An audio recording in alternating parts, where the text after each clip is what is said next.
Tungkol po dun sa inilahad ni Consiel Relio last session, yung resolution endorsing project proposed ecotourism readiness and competitiveness enhancement and preservation of Carabao Island, also known as Fort Frank, in Barangay Santa Mercedes.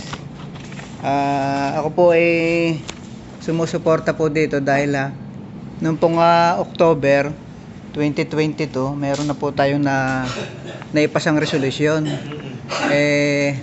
Minarapat natin na sulat muna yung ipadala sa Sangguniang Panlalawigan.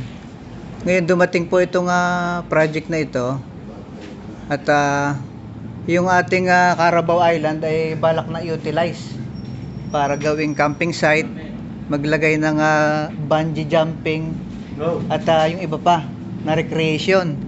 At yung underwater binabalak din. At trekking kasama doon. Yung underwater naman, yung mga snorkeling at yung kung ano-ano pang underwater activities. Siyempre, malapit dito yung mga kalapit bayan na una makakapunta. At ito ay malaking potential, hindi lamang sa local, kundi pati sa international tourist.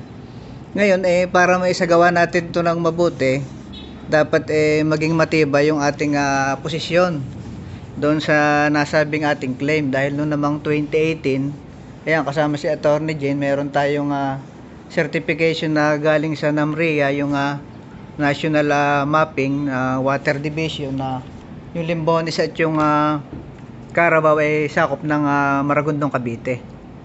At sa ngayon, ano namang 2014 nga, lumabas ito ay nasa sakop ng Ternate. Ngayon, may bago tayong balita na pati itong Cavite City ay humahalo na rin. Gusto rin kunin yung Carabao Island. Ginagawa nila yan dahil nakita nila may magandang potential na mangyayari. At mayayari na nga yung tulay from Maribeles to Cavite to Naik.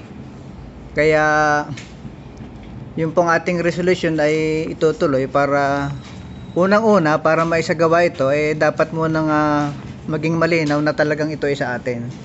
At meron naman tayong mga ebidensya na talagang sakop na Maragondon yung naturang isla. At mayaman sa kasaysayan dahil naging tanggulan nga noong World War II.